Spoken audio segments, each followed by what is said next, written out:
গত 9ই মার্চ আমাদের কেন্দ্রীয় স্বাস্থ্যমন্ত্রী জেপি নাড্ডাজি এখানে এসছেন। আমাদের ত্রিপুরা সরকারের দুটো উনি স্কিম ঘোষণা করে গেছেন, নিশ্চয়ই আপনাদের মনে আছে।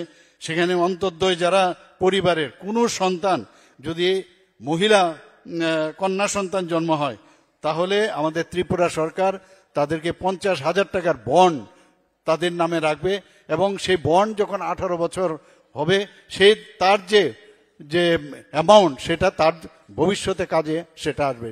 সেটা আমরা ক্যাবিনেটে আনবো, ক্যাবিনেটে আনে আরও কি কি আছে সেটা আমরা যখন ডিসিশন দেব সেটা আপনারা নিশ্চয়ই জানতে পারবেন।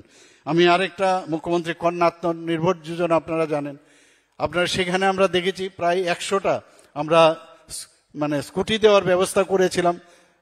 এখনো সেটা দেওয়ার ব্যবস্থা হয়নি, কিন্তু আমরা অলরেডি ঘোষণা এবং স্কুটি কিনাও হয়েছে। পরবর্তী সময়ে যখন আমাদের কাছে দাবি উঠল বা আমরা নিজেদের মধ্যে যখন কথা বললাম যে শুধু ত্রিপুরা বোর্ড অফ সেকেন্ডারি এডুকেশনের তারা কেন পাবে, যারা সিবিএসসি বা আইএসসি পাস করেছে 12th ক্লাস, তাদের জন্য স্কুটির ব্যবস্থা করা উচিত।